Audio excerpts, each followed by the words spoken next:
All right, Chris, we're here. We're back. We've gotten probably the last change that we're probably going to do for the podcast overall for the year. And I'm not going to lie when I say this might be the most important ranking we've ever done.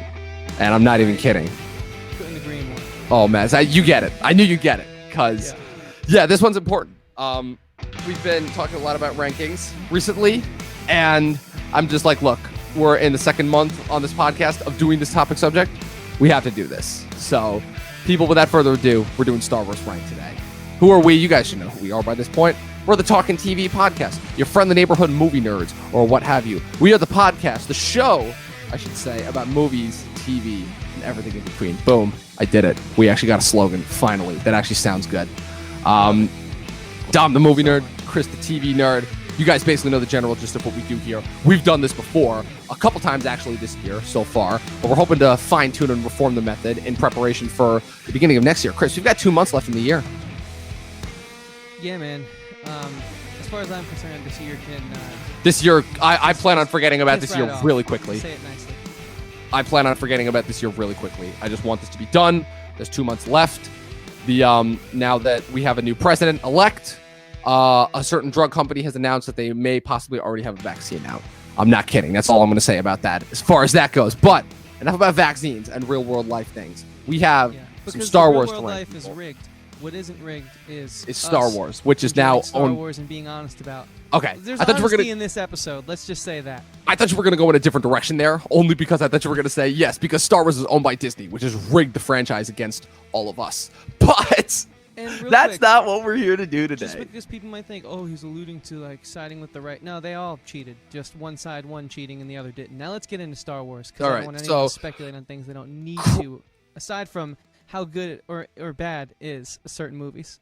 Chris, all I need to know... Man? Thanks for joining us. Chris, all I need to know is, are you ready to do this?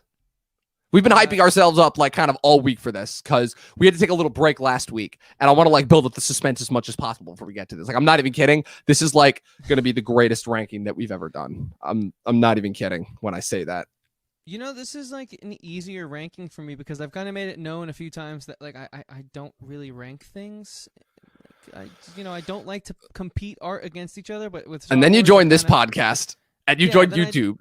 Then I joined YouTube and realized you have to. No, but like seriously, all jokes aside, we can do what we want and we are doing what we want because this is something I've actually like.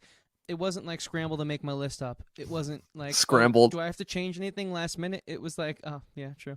No, it was. I know this, and I am ready to tell it to the world because it's been known in my heart for a long time.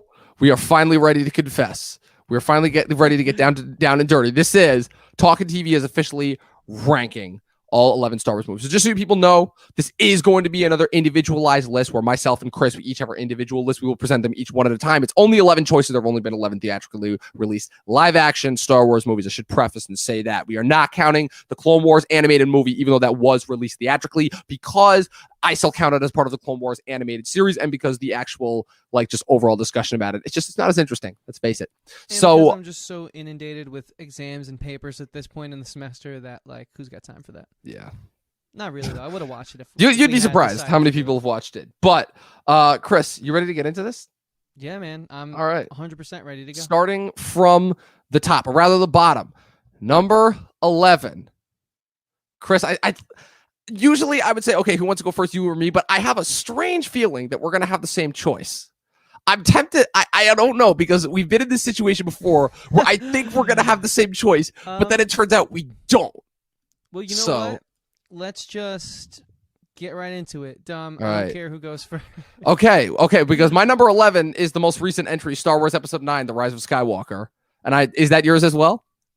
Dom, let me pop the graphic up. Okay, let's see it. Let's see it. Number 11 entry in our ranking of all of the Star Wars films. At number 11 for the TV nerd comes in Rise of Skywalker. All right. I had a feeling. I had to make sure because the last time we did this, the last time I thought we were gonna have this, we had the top 10 best TV shows of 2019 at the beginning of the year. Wow, that was still technically one of our first couple episodes of season 2, and I thought that we were going to have numbers 2 and 1. We had the same 2 entries, but we had them in different orders. I famously had Barry at number 2 and Watchmen at number 1. You had Watchmen at number 2 and Barry at number 1. So I wanted to make sure that we didn't end up in another situation like that. But Rise of Skywalker, I mean, the good thing is it's number 11. Number 11 is literally like a bastard child. It's an appendix. It's kind of just there, but you plan on removing it really quickly, and it's easily the most expendable part. And it's fitting that this movie should slot into here for both of us, because I think that we've both made it no secret how we felt about this movie. This was, in a weird way, Chris, and bear with me here, this was going to be the culmination of everything that the theater-going Star Wars movies had under the Disney banner. Would you agree with that? Can you elaborate on that, please? Okay, well, just to elaborate a little bit more, I'm going to read for you the review that I wrote on the eve that we saw this, December 20th, 2019. It's a momentous occasion. It's going to be this year, and this is what I wrote for it. I want the last 4 years of my life back that I wasted. Let me preface with this: as awful as Disney is and as despicable as what they're doing to the entertainment industry is, I still have liked the majority of their films. It probably doesn't help that the dominating factor through all of this, Marvel, has actually had a majority of its run not only be good, but great. At the time, I still stand by that. I still stand by that for the most part. Just because they're evil and morally bankrupt and all of the above, I'm still going to watch their movies and critique them as I would any movie. I'm not going to all of a sudden hate everything they make just because it's Disney. I'm going to hate everything they make that's either a piece of shit and or boring. And this movie was both. Yeah, sure, it looks good. Sure, the adventure they're on is entertaining, I guess. From an, oh my God, I'm so bored because everything's going by so fast. I'm literally looking for anything to entertain me point of view. The characters that were so rich and interesting in The Force Awakens are reduced to types, to the point where it's so blatantly obvious that they don't want to be there. And I hate having to say that because these new characters are part of what made me love The Force Awakens so much. And I want to be mad at JJ, but I can't, because the sad truth is that he actually was tasked with doing something that he's never done before, which is ending something. He did exactly what they needed him to do. He rushed out a script in 2 weeks. 2 weeks, I think, is all that he had in order to write this with Chris Terrio.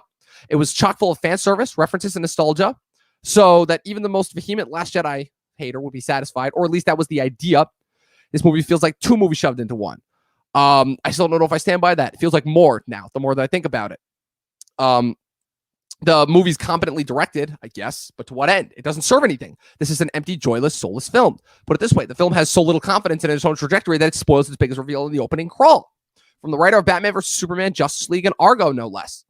And speaking of The Last Jedi, for this film to make me look back positively on that convoluted mess shows my overall disdain for this movie, I hope. Because as much as I hated The Last Jedi, and still do, at the very least, it's trying something new and different. It has become much more than movies. It's become much more for movies just straight up being good or bad anymore. It's become more than that. To me, for the right creators, it's easy to do something that's good, but it's even more difficult to do something risky and have it pay off. And I can't believe I'm saying this, but I'll take Johnson's convoluted bullshit over this pandering piece of shit any day of the week. That's a majority of what I wrote about this movie. I think most of it still holds up, and this movie is the youngest Star Wars movie out of all of them, and that should show something, I feel. You know? Yeah, no, I agree with all of that, and I just want to add my own little flavor to it before we move on to the episode. I figured. I didn't want to waste too much time on this. No, totally. I'm just going to add kind of, here was my letterbox review on this film. Okay. Let me pull it up, and while I'm pulling it up, I just want to shout out Stranger Boy in the chat. What's going on, man? Thanks for being here yet again. And, of course, the homie Luke of Luke Reviews. Unanimous decision on number 11, episode... Just 9, shit, unfortunately. Right? I don't even want to count it. This movie is so bad that I don't even want to count it as part of the main Star Wars canon, and I hate that I have to rank it here. We have to do that. And here was my letterbox review. Okay, let's hear it. This movie was awful, and it sucked. Now, let's move on to our number 10 in the rankings here. Short, simple, to the point. Star Wars films. Number 11, Rise of Skywalker. It's bad. I wasted my time, so I didn't want to waste my time on a review for it. Agreed. Yeah. Normally... That would be the part where I have something positive to say about it, and I don't. So number 10. So this is going to be interesting. This is where we divulge. Now that we've gotten that out of the way. I'll go first, just because I think my number 10 is not going to be that too long. My number 10 is Solo. I was not expecting this movie to be as low as it was, but the second time around, I'm really glad that I did a rewatch a couple months ago because, oh man, did it need it. This movie, to me, the biggest missed out thing about this movie is that it was not a Disney Plus show, because I think that it would have been much better as a Disney Plus show. I think that there is a lot of potential that it has. I think there was a lot of good material here. I think it is poorly utilized. I think if pushed in the right direction, it could be really interesting, but it's sadly another one of the situations where, again, the biggest story about each and every Disney movie that came out, or Star Wars movie that came out under this Disney era, was that they were rocked with behind-the-scenes production problems, and this film, I have to say, probably suffered the most from it, well, besides Rise of Skywalker, but we already talked about that. I think the actors, while very good cast, Very, very good cast. I think the script is all over the place. It definitely needs another rewrite. I think that any potential for interesting characters is kind of mucked about by muddied intentions and more just seeming devoted fan service overall. I think that the visuals, while great, I don't think the shooting style is really that good. It's really cloudy and muddy vision-wise. And yeah, it's like, to put this in perspective, when the prequels are more interesting to me than anything that really happened in this movie, and when you like have really interesting and new and different types of cast members than you would have for a normal Star Wars movie, that's a problem. And I watched this movie and I was largely bored. Like, I think I gave this movie like 3.5 the first time I saw it. And I'm like, oh God, this is a 3 at best. And that's me being nice. Yeah, fair enough, man. So with that being said, my number 10 film is The Last Jedi. Really? Okay. And this is because I think as this new trilogy Disney just thrust upon us progressed, they all got progressively worse. And so it's not as bad as Rise of Skywalker, but it is almost just as bad. I felt that this was such a departure from The Force Awakens, which for our debate, you guys can go and check it out. Dom and I did a debate on The Force Awakens, but I even still said in that debate that it was an airtight script. It was just boring and a little too safe and too cookie cutter, but at least it gave a solid building block to potentially have something awesome happen, and this was the furthest thing from that. These characters felt like I hadn't grown up with them my entire life, felt like I hadn't known who they were since I was 5 years old. They felt like completely new people cosplaying former versions of themselves. Yeah, even the new characters, by the way, Rey, Finn, all of them, just so tonally different. And, you know, there's only so much nostalgia and fan service you can give me before I, get upset. And this movie made me very upset. And it just was a terrible, terrible film. So that is my number 10 film is The Last Jedi. So we're going to get more into it as time goes on because oh, man, this makes me want to do like a Last Jedi debate so badly because, oh, man, it's so weird. Last Jedi is one of the only movies I think in recent memory where no matter how many things I say about it, I can always come up with more things to say. And I guess it's like, I don't know, is that like a tribute to like the last like 4 years specifically, because I feel like there's like been like a solid like 20 or 30 movies that have come out where I'm like, wow, the more stuff that like I say about this movie, the more just like I can talk about just in general. It's really weird. It's really weird. Moving on to number 9. Unfortunately, the prequels don't escape completely unscathed. My number 9, again, it was thanks only to a rewatch that Solo made it at number 10. My number 9 is Attack of the Clones, unfortunately. I've come around a lot on the prequels. The prequels have kind of like generated this like very glowing second opinion now in recent years due to the Clone Wars. I still don't think the movies are competently made, but I think they have enough good ideas to sustain them and make them different from most other just blockbusters in general. It still amazes me just how overall ambition there is and how much trust that like Lucas puts in his overall storytelling ability. But Attack of the Clones is probably the worst example because just of his storytelling ability in general. For him to come up with this idea of a love story set against the backdrop of a growing potential galaxy-wide conflict and have the actual love story itself be like just really robotic and weird, and then have the overall like war story kind of just come in bits and pieces. And it's still the biggest problem with the prequels is that the prequels will forever be remembered for being too focused on backstory and lore over the actual story in the process itself.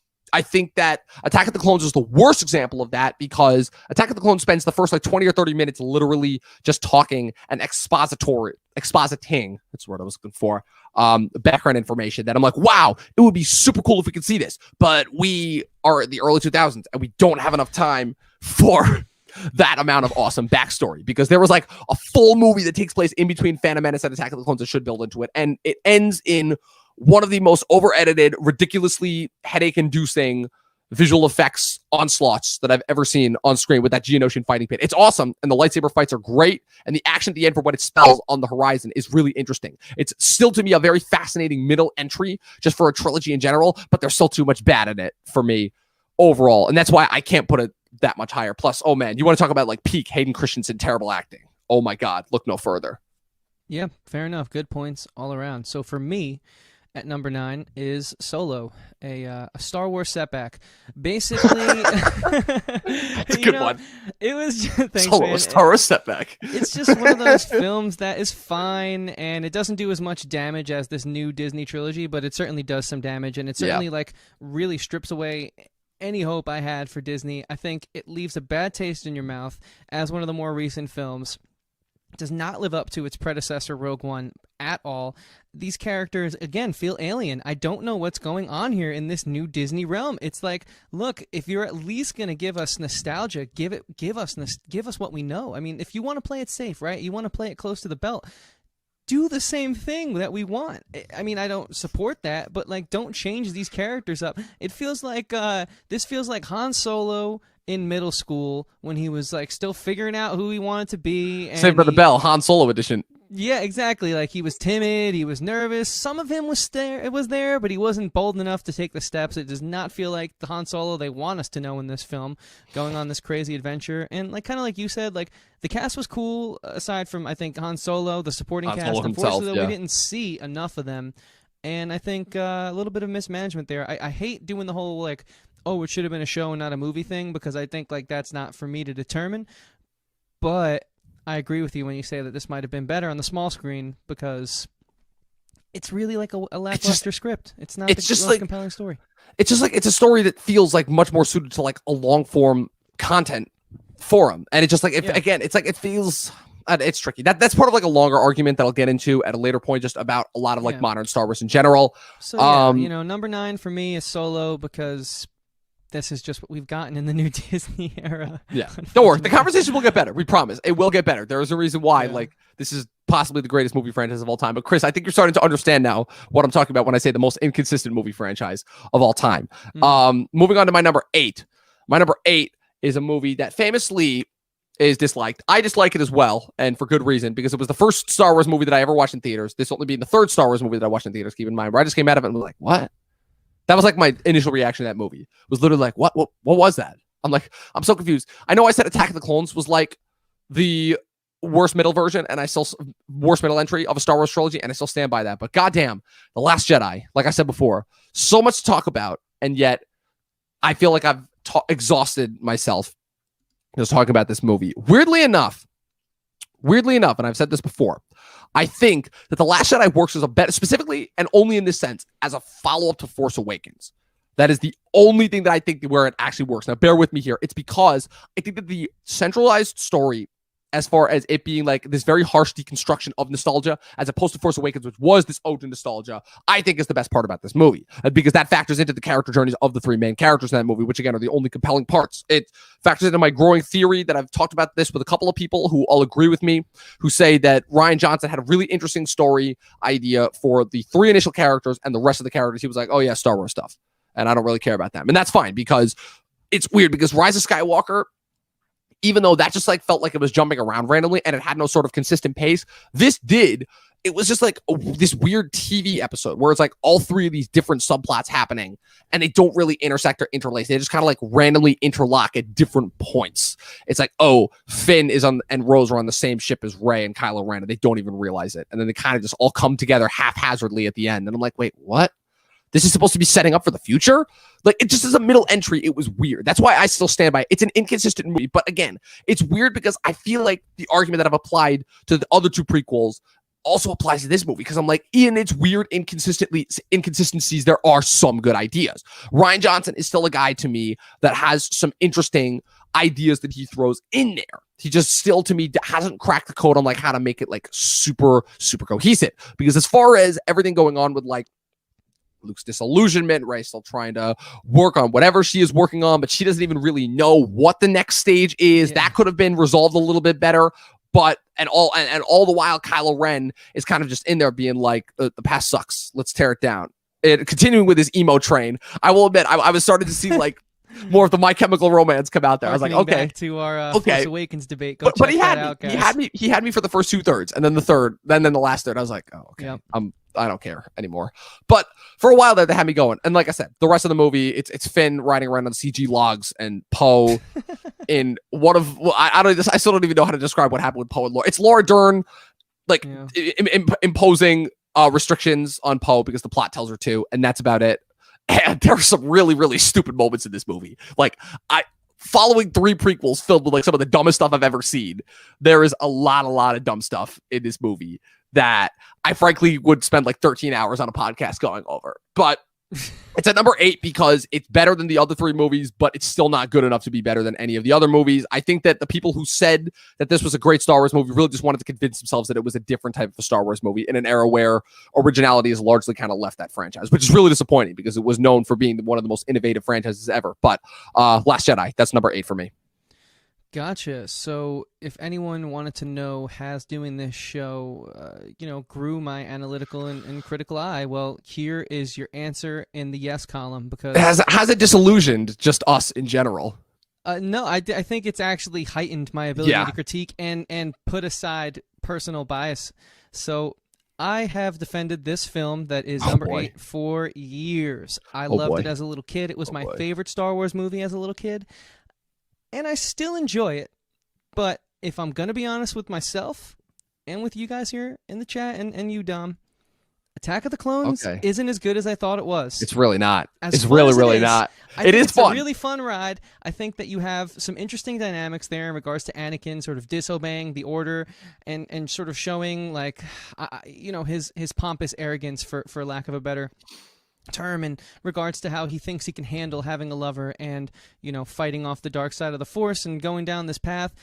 Once you get older and you watch more content and you realize that CG doesn't age well from that era, it kind of stops being certain CG. There's good a few of a things. Film. I always loved the Geonosian arena at the end. I thought that was such a cool little sequence, and I still do, but I go back and I try and watch it now, and it's a little cringe in regards to, like, the technology and how far we've come. It's just so phenomenal to see that the strides filmmakers have made in such a short amount of time. So while it does have a lot of cool, interesting things, and I love this old Republic era, I love Mace Windu, I love Yoda actually being more than just a puppet in a swamp, I love the Jedi Council. This is the worst of the prequels, in my opinion, and I think that the quality out of all the prequels, the first and the last installment are far superior than the middle. It's not my least favorite middle Star Wars film, though, however, as you guys know. I think it is any of the prequels are leaps and bounds, light years above the new Disney trilogy in so many regards, except for one, which we'll get to sooner than later. And unfortunately, Attack of the Clones falls short in that one regard. Hey, Chris, so can I ask you something? Can I ask you something? Do you like sand? I hate it. It's coarse and it gets everywhere, man. Coarse and rough and irritating, and it gets everywhere. Exactly. Universal rules here. Yeah. So for me, that was 8. Attack of the Clones. Could have been better. Loved it as a little kid. Didn't age well. Yeah. I was wondering how many people I was going to be able to shock and surprise with my next entry, only because I think that it's so weird, because the last time I watched this movie, I remember vividly falling asleep. And I don't remember if that was just because I drank a lot that night or if it was just because, like, I was just really tired. Like, literally, no joke. The last time I watched this movie, I did a watch long. I watched the whole thing with a couple of friends from school. It still makes for one of my greatest unedited videos ever. The only reason why I can't ever edit it is because the audio is awful, and I blow out the speakers every single time, and the camera died multiple times throughout. But it was a lot of fun when I did it, and I still remember a lot of fondness for this movie, because I think, weirdly enough, of the 3 prequel movies, I think that between Phantom Menace and Revenge of the Sith, both of them needed tighter edits and a little bit more of a workaround on the script. And these two could have been, like, really, really great movies. I think overall, there's still a lot about both of these movies that work, just in general. Because my number 7 is The Phantom Menace. So here's the interesting backstory. I'll admit there was a lot of bias involved here. This is the first ever Star Wars movie I watched when I was a kid at my grandparents' house. My grandpa showed it to me because my grandparents' favorite character was Jar Jar Binks. Don't ask me why. That is a question I've been asking myself for the last 20 years, and I have no answers to it. The thing about this movie that really interested me when I was little is I think this is, like, the first movie that, like, made me feel kind of mature. I'm like, ooh, this is for adults. Then when I got older, I'm like, this is not for adults. This has material that makes you think it is for adults. Famously, Chris, before I actually get into my thoughts on this movie, do you want to know what the worst line in movie history when it comes to delivering exposition is? I'll give you a hint. Yeah, let's it is a line that is uttered in this movie by Viceroy Newt Gunray. It is, as you already know. 2 problems with that line. One, just from a character standpoint, why would you be telling somebody stuff that they should already know? And 2, for the audience, why would we need to know stuff if we don't know it? Just tell it to us, You're going to tell it to us anyways. So that line is the worst line ever in the history of just delivering exposition. And it is uttered a couple times in this movie. But weirdly enough, even with this movie's many, many faults, as far as being kind of an interesting story that kind of throws you into the action, delivers a lot at you, but kind of just trusts the audience enough to go along with its very, very fast pace and deliver surprisingly, interestingly enough, even though the ending is very over-edited and very clearly a riff on the original Star Wars movie, just they tried to, like, add more. That was when Lucas was trying to take the cross-cutting that he indoctrinated a lot into Empire Strikes Back and used particularly well in Return of the Jedi and tried to bring that back again for Phantom Menace. I think there's certain parts that worked and certain parts that didn't. The Gungan attack for me, I'm like, can go away. The attack on the Trade Federation ship at the end, I'm like, okay, clearly, obviously, the stand-up for that scene is Duel of the Fates. I think that if Padme Amidala were a more compelling character in that movie, which I find it very interesting that they choose to tell the main narrative from the actual character's perspective, that even still is a bold, interesting character choice. Like, if it's weird because Phantom Menace is probably the only movie in the prequel trilogy where I would say there's no lead character because Anakin Skywalker doesn't come in until like 20 minutes, half hour into the movie. I think that that movie still has a lot to offer in terms of world building. It's interesting as far as the CG goes, because obviously it's the most dated of the prequel trilogy, but I have this weird relationship with dated CG where I'm like, if it like, it's just coy enough for me because I remember like having fond memories watching it when I was a kid and seeing that this was like the most advanced thing at the time that I can like sort of wrap my brain around it in a way that not a lot of other people can. This movie has a lot of annoyance. This movie has a lot of irritating moments. This movie drags a lot, particularly in the second act. The second act is very, very slow. One of the slowest second acts I think I've ever seen.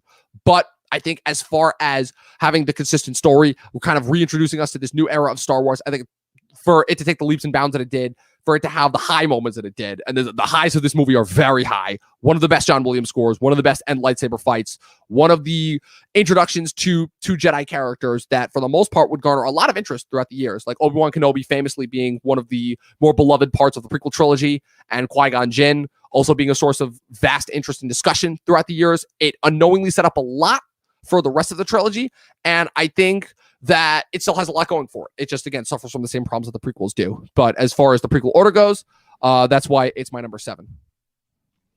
Gotcha. No, good points all around. I'll save my thoughts when we get to it, but I can't say I disagree with most of that. For me, at number 7 comes in Force Awakens. I had a feeling. Yeah, because this is where you gotta sort of, separate the good from the bad. We're getting towards the middle, and this is, in my opinion, the last of the not so good / bad Star Wars films. Now we're getting into the great films. Unfortunately, we have to first drop The Force Awakens off at number 7, and let me explain. I had a feeling. I was bracing myself for it. Yeah, so for me, this film isn't a bad film. Like I said, it's an airtight script. Everyone's doing what they're supposed to be doing. I just can't respect it. I think it's way too safe. I think it's just too cookie cutter, too clean. It's like the SpongeBob meme where it's like you can't have dirty garbage. It's like sometimes you need to get a little dirt on it. For example, these Rebel X-wing fighters that we just saw in this new episode of the Mandalorian. I mean, they weren't the classic, knight in shining armor good guys. They were a little muddy. They helped Mando out, but they told him, look, we're watching you, and we're not going to help you out all the way because we should be arresting you right now. They were gray, and I think things need to be gray sometimes. You can't just have this constant black and white, and I get it's this fable-style fairy tale universe set in outer space, and there's going to be a lot of that, but I think the films we're about to get into kind of were able to toe the line a little better, and so I just think that for Disney to hype this up the way they did and to give us what they gave us, it was just a little unacceptable, and so that's why Force Awakens is number 7. And if you guys really want to get into The Force Awakens with us, just go and check out our review. We already did a whole video on it. We did a whole video on it. I'm trying to save that for later on. But oh man, I can't believe it's already been 2 weeks since we did that video. That's nuts. But yeah. Time flies, dude. My number 6. I think it's no secret to say I'm going to be very interested to see where you have this on the list. I actually wouldn't be. Actually, no. You're going to have it like a couple spots higher than me. My number 6 is Revenge of the Sith.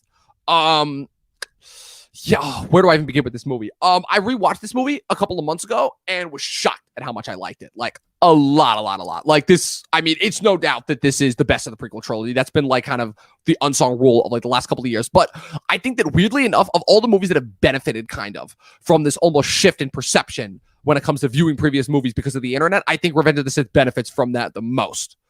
I think that the turns and the story direction that it takes is probably the most interesting of everything that Lucas has ever done. Because he kind of makes it, it's really weird because he makes it like the inverse. He incorporates a lot of elements from Empire and Return of the Jedi. I think the first half of this movie is the most problematic. I think it's got the best opening scene of the entire prequel trilogy, easily, with like jumping, having us go right into the action. Certain other people can complain that it's over edited. I think that it's just the right amount of pace because in case people haven't noticed, we're Gen Zers and millennials. We perceive things much, much quicker. We need a lot more rapid movement to keep our attention, a lot more visual imagery. And I think that unlike Attack of the Clones, which was still trying to balance it, I think that Revenge of the Sith actually hit that perfect balance. It had, ironically enough, for a movie that was all about disrupting the balance, it actually had a pretty decent balance. It had a good balance of character. It had some pretty decent looking effects. 2005, that to me is the best visual effects that I saw from that year overall. I think that Lucas finally managed to bring back some of the little bit of the corn that he brought in some of the earlier performances and managed to make it mesh within a modern day. I think that the story, again, the biggest problem with this movie is the first half, because the story's a little bit bloated as far as like kind of like trying to balance out. Lucas still had not, he was very close, but he had not figured out how to perfectly balance out overall story and the amount of stuff that was actually happening in the back, because there was a lot. He had like a 4-hour cut of this movie at one point originally, and the actual inner turmoil of the character, which again, the focus on Anakin and the acting done by Hayden Christensen is the best so far in the trilogy. I think this movie, as opposed to the other two prequels, had an actual good focus character. Like, they actually focused well on Anakin Skywalker. His relationship with Obi-Wan was the best that it could have been, but Obi-Wan was like in his place properly as the supporting character. And it's an interesting character struggle. It's one that, frankly, mainstream media to me has still not done, which is the idea of the hero just falling so completely far from grace and starting at one end of the spectrum at the beginning and the far end at the other. Like, I think like the closest we saw that was The Godfather, but even in The Godfather, like, Michael was not at the level that he was in 2 at the end of 1. He was just starting to get there. And like Revenge of the Sith kind of like, it's sad because Revenge of the Sith could have been like a prequel, could have been like a whole trilogy in and of itself. That's how much stuff happened in it. But again, similar to what I said about The Phantom Menace, the highs in this movie, oh man, they are the highest of the prequel trilogy. The betrayals, they still hurt a lot. Some of the visual sequences that Lucas puts together, specifically in the second half leading into the third half, are unbelievable. I think that he does a really good job of balancing out, specifically once we get to like the halfway point, the pacing is great. It's breakneck, it's brutal, it doesn't stop, and it goes all the way. It's one of the few movies that I've seen that actually does go all the way as far as just like maintaining that pace right up until the end. Sure, the ending does get a little bit like safe. It's like, okay, now we have to slot all these characters where they're going to be in the next trilogy, but I think it does a great job as far as like paving the way for and showing what was going to happen in the original Star Wars trilogy. It, to me, really was the point where Star Wars came full circle. And it's why, to me, even at its best, this new sequel trilogy was always going to kind of be like its own thing, you know, because unlike the prequels, which there is only a 15 to 20 year gap, depending on where you want to start, between Revenge of the Sith and A New Hope, there is a 30-year gap between Return of the Jedi and Force Awakens. So this movie, I think, for all that it had to accomplish, did a lot with very, very little. Because I think this movie still came in under the 2.5-hour mark. It was still just a little over 2 hours, which is insane considering how much this movie pulls off. Yes, it still has a lot of the basic prequel problems, but for what it was, I enjoyed it. And this movie made me feel the most emotionally out of all 3 of the prequels, which is outstanding. Yeah, no, well said, man. So with that being said, guys, jumping into my number 6 film. Drum roll, please. My number 6 film is Revenge of the Sith. Whoa! Oh, you held out on me. We could have been talking about it at the same time this whole time. Dude! And here's why. Because I don't have prequel problems. Never really did. I enjoyed it so much. I think it's what I want out of this Disney extended universe. Give me more information. Give me details upon details. They have to be there. This is a galaxy far, far away that's been at war for as long as they can remember. And god damn it, did we get that in this trilogy. And what we also got were these amazing character moments. Like you talk about that opening sequence where Anakin sort of jumps out of the ship. I forget what they call it now. And it's just so true to his character that he has to be this cowboy, this it was the most when he would fight. It was when he was the most Anakin that we would figure out. Like, for a brief second before he started like talking like the mopey dialogue, and that opening sequence, he was like, okay, yes, this is the Anakin Skywalker that is the hero of the Clone Wars. This is the Anakin Skywalker that is like at the prime of his life, kicking ass every single second. He's finally past like the annoying bratty teenage phase. Now we're getting into it. Now he's going to be like, yes, this is our guy. Yeah, exactly. And you can really see like the growth there between him and Ewan McGregor's character in Obi-Wan.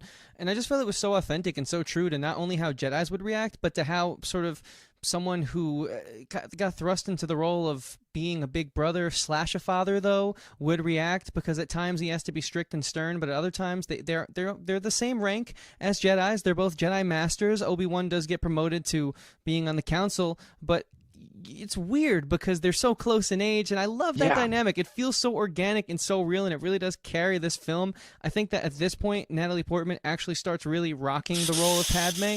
I really didn't like her too much throughout the first 2 films. She got really good for me towards the end of Attack of the Clones, but she really was pretty awkward in the beginning of. But hey, man, let me get my thoughts out, because what I was going to say is she actually feels like she really grew into the role here, and I really enjoy the main three and what they bring to the film, and I also love the tension of Anakin being sort of torn. If Obi-Wan was around, what would have happened? He might have killed, the senator. He might have done the right thing, but because of where the war has brought them and how well they show this old Jedi Order on the brink of collapse, really on their last limb to save this galaxy that they're all fighting for. I thought it was so well done, and of course, heartbreaking moment when they execute Order 66. I thought that resonates with me so much.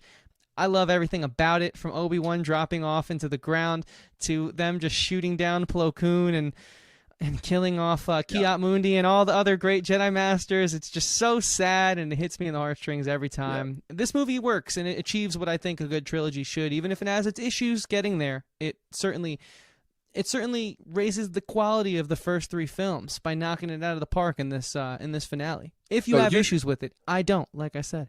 You just actually brought up to me one more point that I just remembered from this movie that is, I kind of think, kind of a tremendous problem.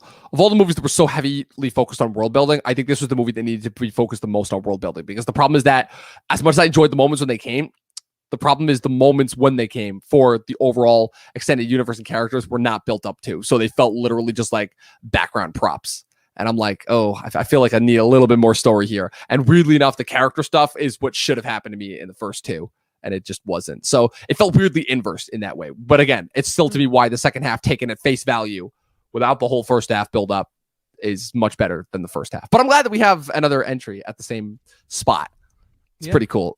Fair enough. Jumping on. John, what was your number 5? Number 5. Okay, so I went back and forth because now I think it's safe to say that we've crossed the Rubicon, crossed the barrier. We're all into, like, officially, it's safe to say, the good Star Wars movies. Although you, unfortunately, because of how you have things placed, I'm going to be very interested to see how your things line up. But these are my top 5 easily. These are all great. Every single one of these movies to me are flawless. There's not a single problem with them, JK. But I mean, obviously I had to rank them in a certain order. So I went back and forth specifically between 3 through 5. 1 and 2 were pretty locked up. They have been, I think, for a while. I think they're pretty universal across the board. But number 5 is Return of the Jedi. And I went back and forth a lot because I think overall, this movie, I think, holds up consistency-wise better than my 3 and 4 overall. I think my 3 and 4 have different pacing issues. My number 3 has a third act problem. My number 4 has a third act problem. My number 3 has a first 2/3, little bit of a problem, specifically around the second act. But Return of the Jedi, I think it's at this spot because... man, wow. Okay, this is going to be a lot tougher than I thought. No retroactive choice changes, I promise. The first third is a little goofy, I will say. And I think that despite all the good that this movie does have, and this movie has a lot of good in it, like a lot of good. This movie has a weird reputation because this became the like kind of the first Star Wars movie that it was like easy to pick on, even though it was still in like the original era saga. I'm still a little bit confused as to why this movie overall got treated the way that it did. I think that for the most part, don't get me wrong, even though it's at number 5, this movie is still incredible. This movie has some of my favorite Star Wars moments ever. I actually love the Ewoks. I think that because look, they were going to put it in the whole second act in a Force setting regardless, because Lucas wanted to have that like Native American energy backdrop to it, like the idea that these were natives fighting for their home. And I think it was actually a really smart decision to have the rebels like fight alongside some natives on their planet to defend them against the Empire, kind of bring it back to what Star Wars was all about. Because Empire Strikes Back was kind of like really hoity-toity and really like about like, oh, the lineage and stuff. And Return of the Jedi actually brought it back and grounded it. But it also ended in probably and arguably the best third act out of all of the final movies in all 3 Star Wars trilogies. Now, granted, that's not a high bar to overcome, but at the same time, and this is after the third act, like climax of Revenge of the Sith, only because I think Revenge of the Sith has an amazing, like, actual in the moment climax, but the post climax, like, kind of whatever. This is the only movie that, weirdly enough, bear with me, feels like an actual ending to a Star Wars trilogy, because Rise of Skywalker feels forced as hell, and obvious reasons. Revenge of the Sith, as good as it is, still does feel a little bit like, okay, now we're putting all the characters in the directions that they need to go in, and it didn't necessarily feel as natural at points. Return of the Jedi felt supernatural. Like, everything that happened in the third act of that movie happened exactly like it needed to. It felt like it was preordained. It felt like it was, okay, these are the only way that you could end with all of these characters. It kind of brings me back. The one criticism that I hate that goes towards Star Wars, it's just overall in general how people kind of seem to take it too seriously, and they seem to forget that this was originally about space wizards and it was meant for kids. And this movie kind of really brings it back to being about that. And there's just kind of like part of like that effervescent charm that kind of runs through the underlying Star Wars mythos in general. The idea about just like kind of these kids going on adventures, that quintessential charm. And this movie brings it back because this movie kind of takes the idea of fathers and sons and mixes it with the idea of kind of the old versus the new. And also just like what different forms and perspectives of evil can look like. I think this movie doesn't get enough credit for that. I think this movie does that surprisingly enough better than a lot of the other Star Wars movies that have come out, because Star Wars has always been a franchise about good and evil. But like the moments between Luke and Vader in this movie are probably the best that they've ever been, and they ever will be. And it's just like the way that it's handled. So much is said, but so little. It's one of the first times where I began to notice like small little bodily actions would like reveal so much.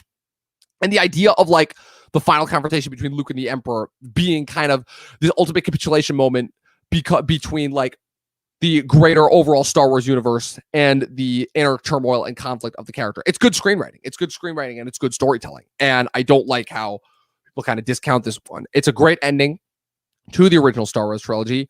I think it has a lot to offer, and I'm going to stop repeating myself because I want to save for what I have for my latest two entries. So Return of the Jedi, number 5. It's great.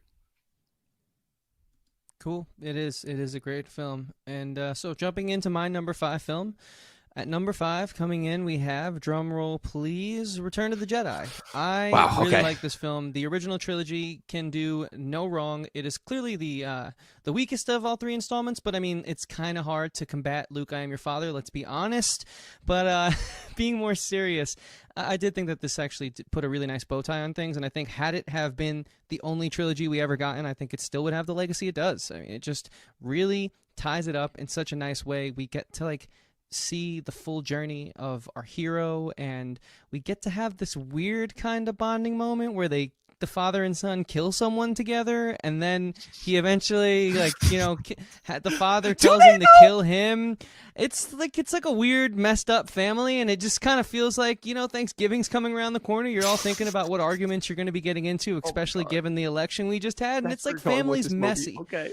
And it's just so true to like what family is, and I appreciate that, because like you said, this is a story of space wizards, and it can get real silly real fast if you think about that. And also if you think about the fact that it is a children's IP to begin with, to have this depth of family and character and this resolve that, like you said, is so well written, is surprising when you think about it. And when you think about the time it was done in and how ludicrous this was to begin with, a little Spaceballs nod, it is just awesome the way that they sort of wrap it all up and don't ruin what they really set up to be some home run IPs that will go on to make billions and billions of dollars like we saw. So I think the one lesson to take away from both the first two Star Wars trilogies that the newest trilogy did not follow, 3 years. The key, 3 years in between each movie. They did that for the original trilogy, 77, 80, and 83. They did that for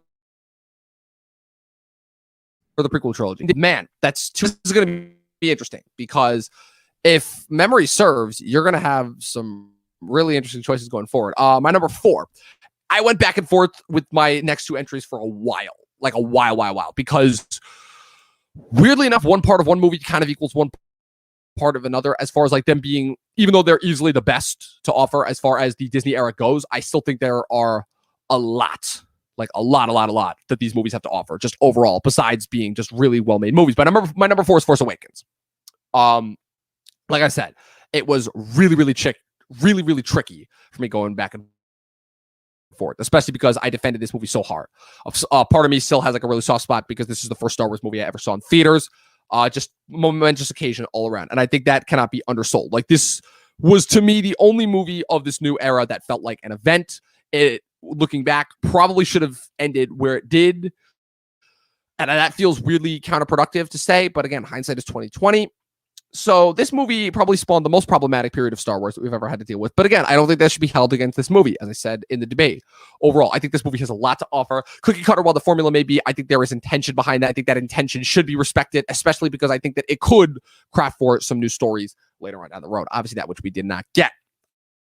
I enjoyed the new characters very much. I thought that the idea of nostalgia was actually utilized really well. The idea of them being these for all puns intended, force avatars for us in this franchise.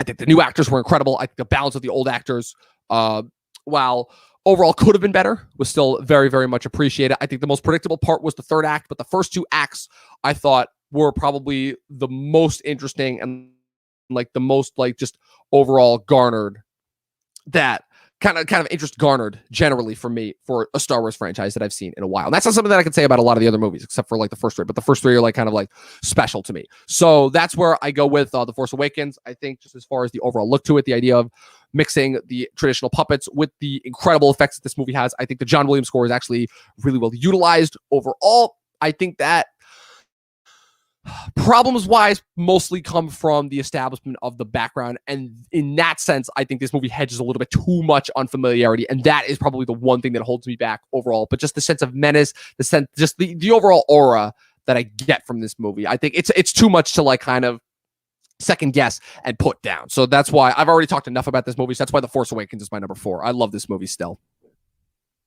Nice. No, I hear that, man. Some good arguments in there for sure. For me, at number 4, you have The Phantom Menace. I really like this film. Wow. Higher than Return of the Jedi. Too much. Yeah, for sure. Because I think it had such big shoes to fill, and it clearly knocks it out of the park. I mean, when people talk about the problems of Star Wars nowadays, the prequels are almost glorified, like you said, with how, you know, we've come to see what we've gotten. And I think it's also because, like, you know, sometimes like things need to age like a fine wine for you to really and truly understand them and appreciate them. Now, I could be considered a hipster. I always loved this film. I thought that Liam Neeson's character of Qui-Gon is one of the single-handedly greatest performances in all of Star Wars cinematic history, and we only have him for one movie, and I'm saying that? Ridiculous. I also think that George Lucas got completely spearheaded strong-armed by the studio, and if Jar Jar was the Sith Lord, well, you guys are in for a completely different ride on this trilogy. But all jokes aside, I really do think that it was bold to take our character, Anakin Skywalker, and introduce him as a completely different actor, a completely different part in his life for the first of a trilogy. But I think it really worked out. Like, this movie has a backbone, and it's not afraid to flex that. I mean, it clearly was thought out. It clearly took its time. The last battle scene, I think, is one of the most underrated big battles of all of Star Wars. It's very intricate. There's rules there that's like tactical, and it's almost chess-worthy in the way that the Gungans have to compete against the Federation. I thought it was a really well-made film. It's fun. It doesn't overstay its welcome, in my opinion. And, of course, that lightsaber fight between Obi-Wan and Darth Maul, while I would say isn't the best lightsaber fight of all time in Star Wars, I think it is top 3, and that could be a whole nother ranked list. Well, actually, it is. Top 2. So go check it out. Whole other ranked list. You can watch it on the channel. I top 10 Star Wars lightsaber fights.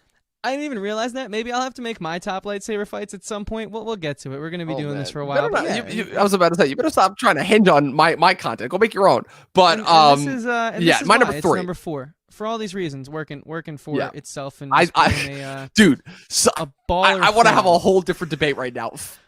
Phantom Menace is better than Return of the Jedi. That is ludicrous to me. I would put no movie in the prequel trilogy over any movie in the original trilogy. That's insane. But number 3. Hold on, Chris, because I want to see if we have the same number 3. So I'm going to do that thing. And I know we should never do this, but I want to see if I can count down from 3 and see if we have the same one for number 3, just to test. If we don't, it'll be whatever. I mean, you already know it because I sent you the list earlier. But I want to do this. I don't care. I've missed it for 2 in a row now. I want to see if we have it. All right, ready? 3, 2, 1. Rogue One. Yeah, we're on a delay. So yeah, we did it again. Rogue One. Weird story. We did not watch this movie together, but this movie was the subject of our first ever podcast that we recorded pre-Talkin TV. And it's really fascinating how this movie works, because this movie, Chris, is it safe to say that this was the best we were ever going to get from the Disney era of Star Wars? Is that safe to say? As of now, yeah. I'm in Filoni, I trust, but for a long time, it was surely what I was feeling. It was weird because I watched this movie. I'm like, this movie was so good and so different from anything else that I've seen before that I'm like, oh no, this might almost be too good to be true. And I was really worried. I don't know what caused me to have that reaction at first. But after a while, I was like, oh man, this might be the best overall that we have. And it's understandable because this movie's great. This movie has some of the best things I've ever seen from Star Wars. I think just the overall nature of it. I think the characters are different from any other type of Star Wars movie that we've seen. I think the story, well, the script definitely needed another workaround, specifically for like the transition from the second to the third act. I know this movie was another one that underwent heavy reshoots, but both Gareth Edwards and then later Tony Gilroy, when he took over for reshoots, they clearly understood something about what they were trying to go for with this movie, which is just kind of pushing forward the futility sometimes that is felt. That is, I think, an aspect that is not focused on enough. I think that weirdly enough, this movie draws the most from the Dave Filoni era of Star Wars because the Dave Filoni era of Star Wars has a lot of grit in it. I think it's the one that kind of inspired the grit. And for this movie to come out when Rebels Season 3 was airing, which to me is still the most serious that the animated shows have been in this new modern day era, I think that for them to have the character choices that they had were interesting. I think that weirdly enough, I think that the biggest problem with this movie is that I am now of the opinion the characters needed more screen time to grow and flesh out and like get to know each other as characters. I think there could have been a lot more there, but I think once again, like Star Wars always does, they made the best with smaller situation, and it all made up for in the third act, which is like one of the, if possibly not the greatest third act of Star Wars history. I mean, like, I don't know, like, what else to add here as far as that goes. Like the quest for the plans. Let me chime in why it's my number 3. I thought that this film was just so I'll tell it to you from the critical eye and then just from like my normal, I'm a person and part of society type experience. I just from my normal, guy in the street, not having a podcast where I overanalyze stuff. It was badass, man. It put the war in Star Wars. It stepped it up. It made it adult for the first time. Truly, it had these consequences and this love story that wasn't meant to work out, and in just such a way where it's like, yeah, we've all had those kind of like relationships that just were doomed from the start. And so it just resonated, I think, with like normal people in like a really funny way, considering, again, space wizards, right? And then from more of like an analytical eye, I just think like the filmmaking works really well. We introduced a new biome, and it was really satisfying. It all worked out so well. This is a scary film to write because you know what happens. So it's to make that interesting, you really have to be on your P's and Q's. And they really were. Like, the script is airtight. They really were. The emotions and the decisions the characters make all push you forward on the edge of your seat, just waiting and waiting to see what happens. And it's crazy because you know what's going to happen, but yet you're so invested. And it's because it's so well written. And then on top of being so well written, it's so well shot and it's so well executed. And this one-time ensemble cast works better than any of the people in that new trilogy. And it blows my mind. And it shows you, what it does to me is show you the power of good directing and good writing. Two most recent, I think, pieces of film criticism that I think work are two things that are very apparent, both about Quentin Tarantino's Once Upon a Time in Hollywood and Christopher Nolan's new movie, Tenet. And bear with me for a second here while I break down these arguments. Once Upon a Time in Hollywood, that aspect comes from the fact of using expectations that you have towards a movie against the audience and allowing them to actually like come up and spin it in new directions. I think that's a direction to me where Star Wars has been at some of its best, its highest points. Most recently, the most recent Clone Wars finale, because like you said, you know exactly what's going to happen. So you know that certain things have to happen to these characters in order for events to line up, and they do that and more. And then the idea of what you were saying about like this one-time cast, that's kind of like what Christopher Nolan does in his new movie Tenet, where you know surprisingly little about the characters, but they let the actions define the characters. And I think they do a very, very good job of that. There are a few missed opportunities, I think, with overall the characters, but I think the characters are well defined by their actions. I think it's just like the most that you see characters do rather than say, which sounds ludicrous, but like it's kind of insane to me, just like how much more talking happens in Star Wars than I think people give it credit for. There's Ken showing up last minute like he always does. It's like we got to come up with a timer every single time he comes in. We're like, yep, the same Ken time. Clock. The Ken clock. What's going on, Ken? But yeah, I think that this movie, I think it doesn't get enough credit for like the risks that it took. And for this being Disney to do a movie where it killed off its entire cast. And you're right. I'm actually really glad that you brought that up, Luke, because that brings it back to the director, Gareth Edwards, where Gareth Edwards, to me, I think does something that very, very few other directors know how to do in Hollywood, which is he knows how to play around with scale. And the key that is said overall about dealing with scale is that if you want to feel the true scale of how big things are, you have to make your characters small. And this movie did that in more ways than one. This is the first Star Wars movie and only Star Wars movie, I think, of the entire Disney era. Well, certain points in The Last Jedi where the sets felt tremendous, the stakes felt tremendous. Everything in this movie just felt huge, like kind of Star Wars is supposed to be. And for them to do that for like this relatively small ragtag mission, this Saving Private Ryan-esque mission, but it's like almost like a spy espionage thriller, I think it works. And I think the characters are great. I think the acting is great. The visuals are spectacular. It's weirdly enough, the deep fake bothered me the second time that I saw it with the Tarkin stuff, but even that aged terrifically well. So Rogue One, like, dude, kudos to Disney. 2016 is such an odd year for them. Seems like the chat really is all about Rogue One as well. We got David in here saying Rogue One is awesome. And guys, just so you know, I want to read top 10s. We'll read them off real quick if you submit them. A few of you already have. When we get to the end of ours, we'll read yours before we jump out of here tonight. So let us know your list, guys. Shoot us your every single Star Wars cinematic film ranked, all 11 of them. I don't know why I said top 10. I'm so YouTube trained. But we're breaking that mold tonight, and we're doing a top 11, guys. So with that being said, we're going to move into the top 3 of our top 11. Top 2. We just did number 3. You're right. I think that shows the day I've had. Yeah. Now, guys, at number 2 for Dom, what film do you have, man? I think we have. I think we have the same 2. I think that just confirmed we have the same top 3. My number 2 is A New Hope. I'm interested to see if that's your number 2. Well, let's tell them why this is your number 2 first. It's the original. Again, this movie requires the least amount of discussion about it. It's about as like just perfect a movie as you could get from a writing standpoint. It's super cut and dry. All the story beats fall in exactly where they need to go. All the characters are perfectly well-rounded. The action is great. The adventure is great. The spectacle is incredible. Special effects standing at the time, it's an absolute revolution. And it changed the way that cinema goes. It's again the Star Wars movie that I hate talking about because it requires the least amount of discussion about it. It's literally a flawless movie, just as far as it goes. And again, it hit very personally, understandably so, for a lot of people. And it started the franchise that would continue to dominate for the next like 40 years, although it would have breaks at certain points. And that's all I have to say about it. It's A New Hope. Everyone knows about it. Yeah, everyone does know about it. And at my number 2 Star Wars film of all time is A New Hope. A New Hope. And here's why.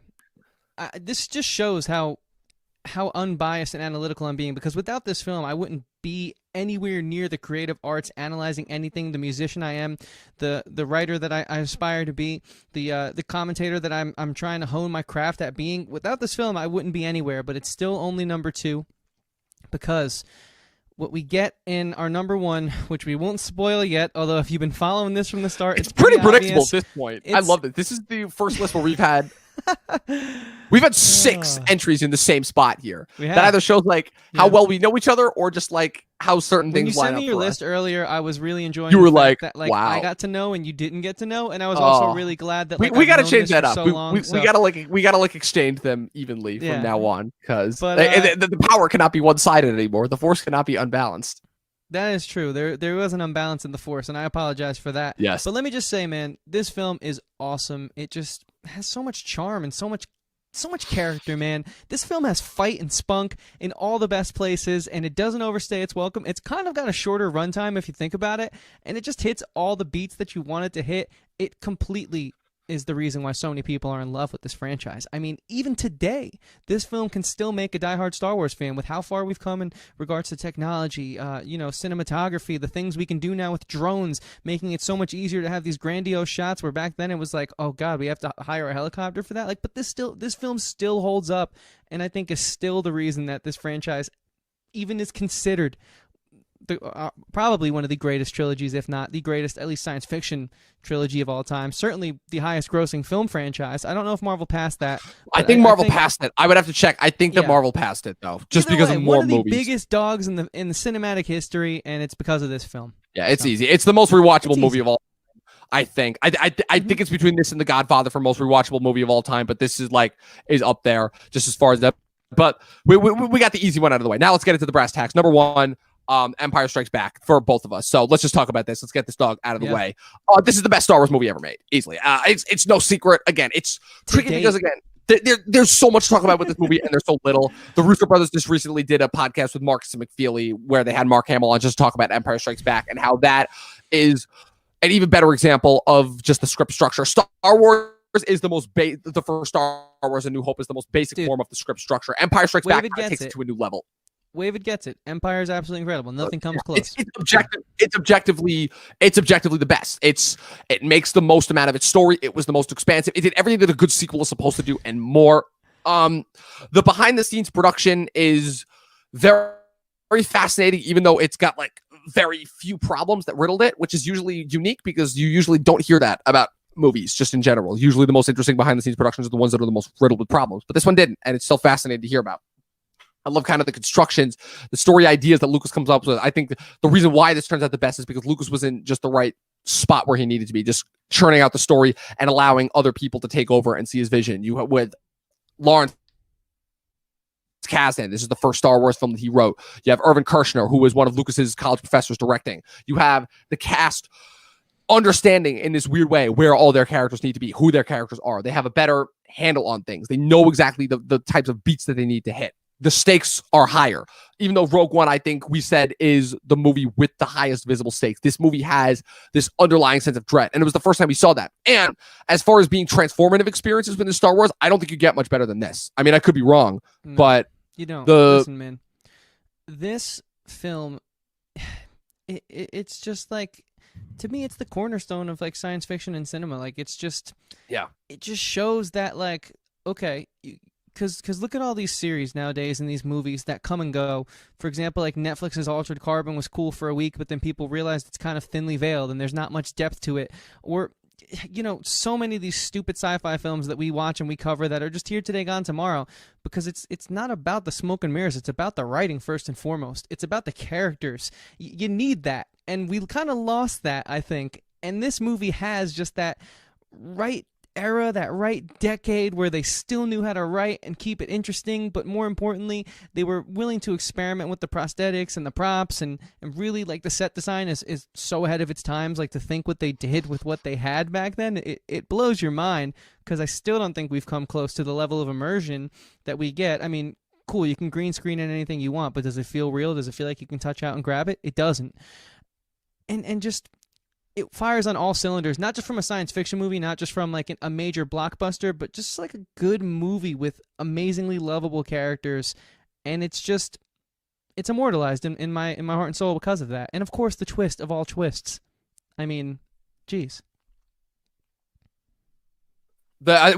Arguable to say the first big movie twist, I think. Like, big movie twist that, like, people didn't see coming. That, like, there had been twists before this, but this was the first twist that, like, kind of recontextualized the whole, what we understood just about media in general, and, like, kind of what these stories could do. It'd be like, okay, it's the first twist that made you want to go back and rewatch it, and it made you just, like, kind of your understanding of these characters as you come to know and love already over the course of one movie, and it made you go and see them in a whole new light. In a movie where they were already starting to kind of undergo a new light naturally.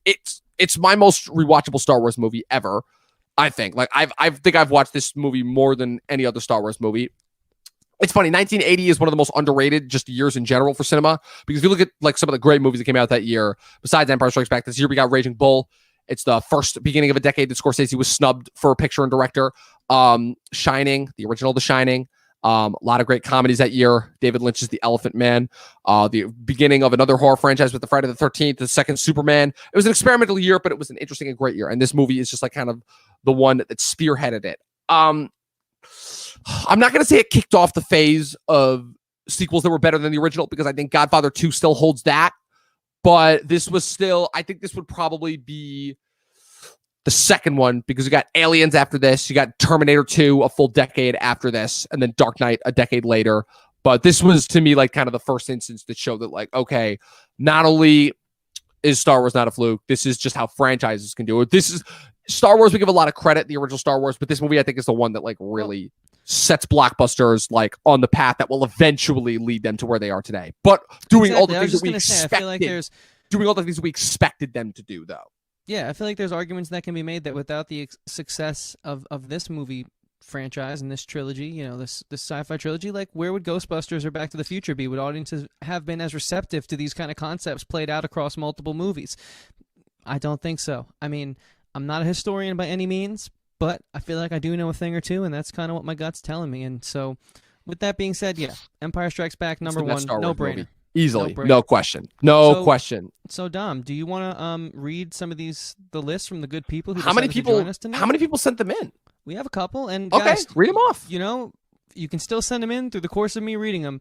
Our good friend Luke sends us his list. Oh, we're going to start here first, the bottom half first. So at 11, he has Rise of Skywalker. Attack of the Clones, Phantom Menace, Force Awakens, Solo, Revenge of the Sith, Return of the Jedi, Rogue One, Last Jedi, Star Wars Empire Strikes Back. Okay, you're one of those guys. Okay, Luke, I understand. We will we will have to recondition you at some point, but I understand. That's cool. Jay sends us in. Jay says he only ranks the first 3 episodes. All the others don't count. All right, that makes sense. I mean, hey, look, you're not wrong. Hey, I was about to say, I wish I could think that way. He goes Jedi, Hope, Empire. I mean, that's the logical order, just in general. I feel like if you're only basing off of those 3 movies, that's like pretty universal. There are other trilogies where it's more flexible. That one's pretty universal. Anybody else send it in? No one sent them in, but we do have a few people in the chat that will hit here. Ken, thank you for hanging out again, man. You know we love you. We always appreciate you coming in, regardless of what time you enter. The characters were not memorable at all, with the exception of K2SO, who has been great. Not sure. Well, yeah, the droid from Rogue One, but I liked all the characters from Rogue One, every single one of them. It's funny. Yeah, my friend was like, "Oh, how come I don't remember name?" And I listed off like all 6 characters' names. I'm like, these characters are all great. Luke saying he is the guy. And no, you're that guy. There's a difference. You guys are all greatly appreciated by us. We love this community. We love hanging out with you guys. The reason we're doing these podcasts live on Mondays now is to hang out with you guys more. So the fact that you're here really does mean a lot. We enjoy doing this, and we enjoy doing it with you guys. Yes, we do. And boom, two separate top 10 lists in 1 hour. That should tell you just about efficiency, how that goes. People, thanks once again. This is another episode. Thanks for tuning into like our technically second like live podcast that we're just going to keep live and leave up on the channel. I'd say this was a great success overall. I'm looking forward to doing this more often, just in general going forward. And yeah, this is the Talkin TV podcast. I'm Dom. That's Chris, movie nerd, TV nerd. Talkin TV. Hit that subscribe button. Hit that like button. If you have more Star Wars, let's leave them in the comment section below. We're very interested to see. It was interesting when I wanted to do this list because it's a limited amount of movies, but there could be like such a wide variance of people depending on like how Star Wars applies to different age ranges. Star Wars is I think, only truly universal just movie franchise in general across all the other movie franchises. What's it called? We have new content every Monday, Wednesday, and Friday that we put up. So make sure you keep track of that. Follow us on Facebook. Follow us on Instagram, Talkin TV or at Talkin TV Podcast. And be sure to tune into our new episodes of the Mandalorian rewatch series that we have going on every Friday night at 8 p.m. Eastern Standard Time. We're recapping each and every single episode of the Mandalorian Season 2. We're 2 episodes in. And yeah, I want to point the people to, if you're here, please subscribe. And there's a few Star Wars-based things we've done in the past few weeks that I think you'll enjoy. Of course, our Star Wars The Force Awakens debate right here, which a bunch of you guys tuned into live. We couldn't get into it too much tonight, but we really get into it there. So I think you will really like it. And if you go over to playlist right here, of course, you can find our Mandalorian Season 2 weekly recap show, again, which is every Friday nights live on the channel, guys. We've been having a blast doing that with you guys. We love hanging out with y'all, and we hope you keep joining us. Again, that's every Friday night at 8 p.m. Eastern Standard Time. We hope to see you there. Me in my literal God mode. Yeah, we have a lot of fun doing this stuff, and the best way that we can still continue to bring this stuff to you guys is by you subscribing, because that is what matters. Oh, Luke, we shall see. We shall see if they continue to bring that joke back. I hope to God they don't. But what's it called? You know what? Congrats to Ken for coming in only 2/3 of the way in this time. Yeah, okay, Ken. Okay. Ken, I'm coming for that TV title, just so you know. And one last thing I forgot to mention: don't forget to listen to our audio versions of this. We still put up the audio version that you can find anywhere you listen to podcasts. So this will be up there for anybody who's unfortunately not able to make it tonight. It will be up in audio format on Wednesday. That's right, Wednesday. You'll be able to listen to it on Spotify, Apple Podcasts, and any place that you listen to podcasts overall. So once again, thanks. This has been the Talkin TV podcast. Me and that's Dom, and that's Chris overall. And watch more fucking movies, people. We out.